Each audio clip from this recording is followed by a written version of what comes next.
Hello everyone, RisingFunGaming here, and welcome to the Deviant Daimyo Hermitaur Armour Overview. For the Deviant Armour Overviews, I will be covering both the Blademaster and Gunner iterations of the armours.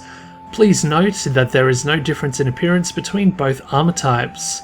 Well then, let's get a good look at the armour itself. And of course, as is tradition for Daimyo Hermitaur armours, we do have this gridiron player for the male armour set, and to match this for the female armour set we've got the cheerleader. And I really like this version because the coloration is probably the best. I like this colour match the best, this kind of dark navy blue with this I don't know what you'd call this. Is it a crimson red?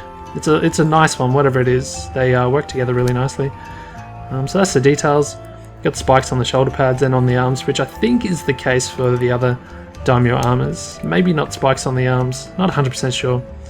But there we go. Okay, statistics and skills time. When you first make this armor set for the Blademaster, it's going to boost your defense by 150, max all the pieces out to level 10, and that increase in defense will go to 600. When you first make it for the Gunner, that defense will be boosted by 75, max it out, and your defense will go up by 300. Elemental resistances for the Blademaster armor set include 0 to fire, 20 to water, -20 to thunder, 0 to ice, and 0 to dragon. The only difference for elemental resistances for the Gunner version is that the water resistance will go up to 25. As is the case for all Deviant armor sets, there are no armor skills on any of the pieces, and as is also the case for all Deviant armors, we've got 2 active general pool skills and then the active Deviant specific skill. Please note that in order to activate the Deviant specific skill, you're going to have to increase the level of each armor piece up to level 6. Before level 6, it lies dormant within the armor pieces. Very interesting, isn't it? Okay, so our first armor here from the general pool, this one is tentatively called Bubble Dance, and this is a new armor skill introduced with Monster Hunter Generations. This will prevent Bubble Blight large, and you will be able to induce Bubble Blight small on yourself if you repeatedly make evasive movements.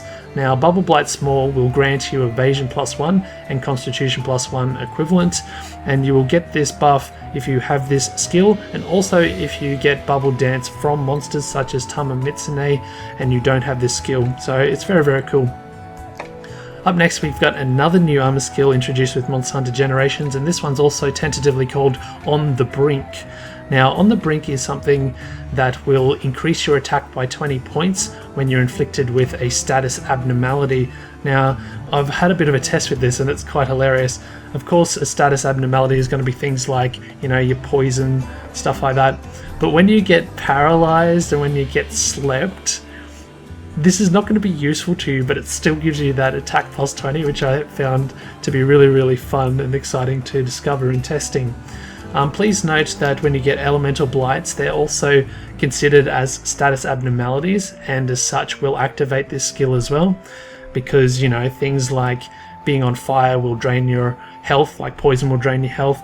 Things like having the ice blight is going to affect your stamina recovery and all that sort of thing. So that does count. That's something that I've been continuously confused about, so I had to do a little bit of research there. But yeah, it will activate on elemental blights as well. And then of course last we have the Deviant specific skill, and this one is tentatively called Spirit of the Daimyo Hermitaur.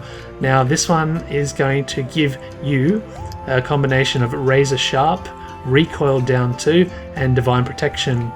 Okay, so Razor Sharp is a skill that will halve the rate at which your weapon loses sharpness.